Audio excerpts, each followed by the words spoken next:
ஒடுக்கப்பட்ட மக்களின் உரிமைகள் பறிக்கப்படும் போது களத்தில் நின்று போராடுபவர். இந்திய தேசிய காங்கிரஸ் கட்சியின் பொதுச் செயலாளர் திருமிகு பிரியங்கா காந்தி வத்ரா அவர்களை சிறப்புரையாற்ற அன்புடன் அழைக்கிறோம். முதன்முறையாக தமிழ்நாட்டின் மேடையில் திருமிகு பிரியங்கா காந்தி வத்ரா அவர்கள்.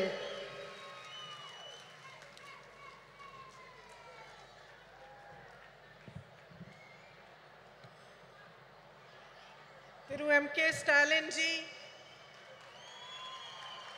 Srimati Sonia Gandhi ji, Tirumati Kanimozhi Karunanidhi ji, Srimati Mehbooba Mufti ji, Srimati Subhasini Ali ji, Srimati Supriya Sule ji, Srimati Lacey Singh ji, Srimati Annie Raja ji, Srimati Rakhi Bidlan ji, Srimati Dimple Yadav ji, Sushmita Dev ji. It is an honor for me to be here today to commemorate the 100th birthday of Thiru K. Karunanidhi and share the stage on this special meeting for women with all of you. 32 years ago, on the darkest night of my life, I first set foot on this land of Tamil Nadu. I was here to collect my father's shattered body.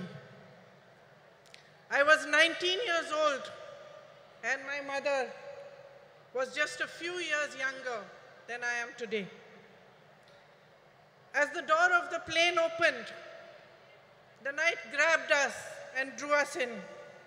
But I was not afraid of it, because the worst thing I could have imagined had already happened. A few hours earlier, my father had been killed. I had walked towards my mother that night, knowing that the words I was to speak would break her heart. Yet I spoke them, and I watched as the light of happiness was extinguished from her eyes forever. We walked down the stairs of the plane onto the tarmac of Minambakam Airport Terminal, shocked and alone. Then suddenly, as if sent by the embarrassed gods who had failed us, a crowd of women dressed in blue saris surrounded us. They were ladies who worked at the airport. They held my mother in their arms and cried inconsolably with her, as if they were all my mothers, as if they too had lost their beloved. In those shared tears, a bond formed between me, between my heart and the women of Tamil Nadu, that I can neither explain nor ever erase. Ningal Daniyen Thai, நீங்கள் தான் என் சகோதரி. இங்கே உங்களுடன் இருப்பதை நான் பெருமையாக கருதுகிறேன். இன்று நான் நம் அன்னை வரை பற்றி பேசப் போகிறேன். இந்திய நாட்டின் பெண்களை பற்றி பேசப் போகிறேன். I am here to remind you that we are the strength of this proud and beautiful nation, which is our motherland. My sisters, no matter how rich we are or how poor we are, no matter whether we live in big cities, small towns, or villages, no matter how well educated we are or how much lack of opportunity we have faced, we are the bedrock upon which our families and our societies are built brick by brick. We are the ones that carry the weight of our society on our shoulders. We do this with grace and courage. We do it with tenacity and strength of will. And our capacity to absorb pain and suffering is immense. We are proud of these qualities which have been passed on in our bones through generations and generations of oppression. But my sisters, I am here to remind you that we are more than this. We are greater than our ability to bear suffering. We are the ones that nurture and hold, that give to our children and to all those around us unfailingly.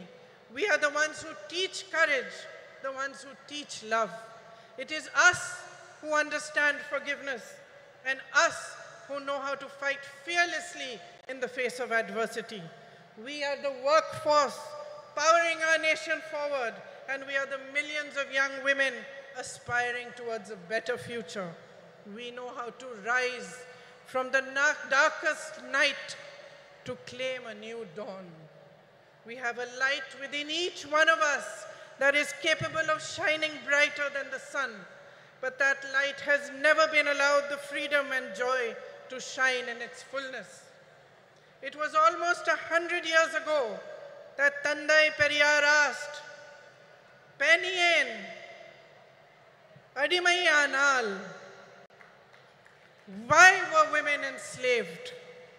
Then he answered this question in a series of revolutionary essays in which he wrote about the economic and social enslavement of women. It was he who laid the foundation for the empowerment of women in Tamil Nadu, which Thiru Annadurai and Thiru Karunanidhi carried forward. My sisters, this empowered you, the women of Tamil Nadu, to show the way of emancipation and progress to the rest of India.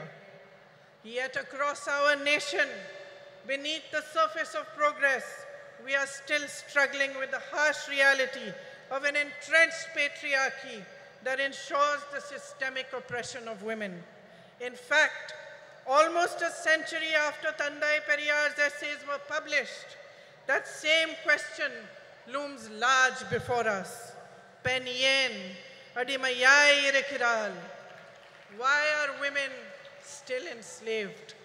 And although I do not have the stature, nor the experience, and the wisdom of Tandai Periyar, my answer is this. I am a woman.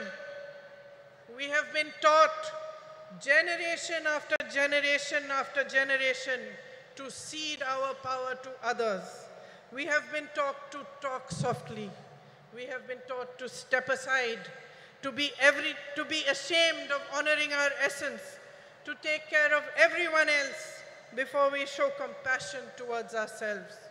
And unfortunately, my sisters, we have learned these lessons only too well.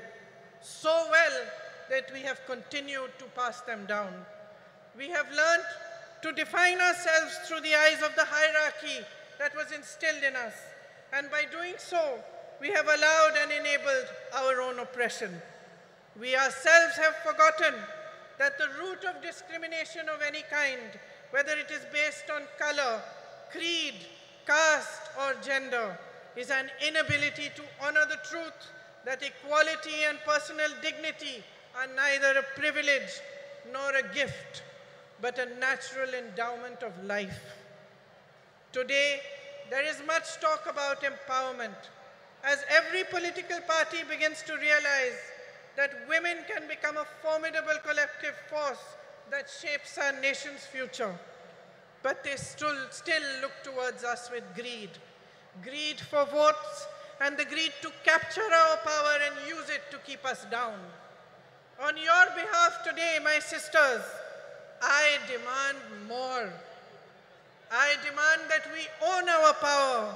On your behalf, I demand the immediate implementation of the Women's Reservation Bill. We, the women of India, have no more time to waste. It is our right to be counted in the political process. I demand that our worth is valued and respected as a political instrument for our own empowerment. I demand that we put an end to the glorification of our tolerance for injustices which are committed against us day after day after day. I demand the rejection of any system, societal, religious, or political, which thrives on our oppression and forces us to collude with it. Every woman holds the right to express and embody her own power, and she should be free to exercise it. You are the essence of humanity.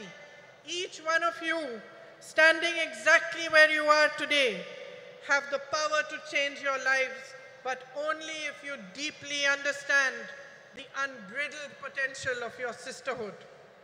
Only if you see in each other the great value of coming together, of helping and holding each other and rising in solidarity with one another. My sisters, nothing can hold back the power of women when we stand as one. We are half the population of this country, half, no less. It is for us to set the barriers of caste, religion, state, language, and society aside. It is for us to recognize ourselves first and foremost as sisters who can unify into an unstoppable momentum for change. Today, as we stand here to commemorate Karunanidhi ji, a leader who understood the power of women, let us awaken to a new dawn. Let us create our own destiny. Thank you. Jai Hind.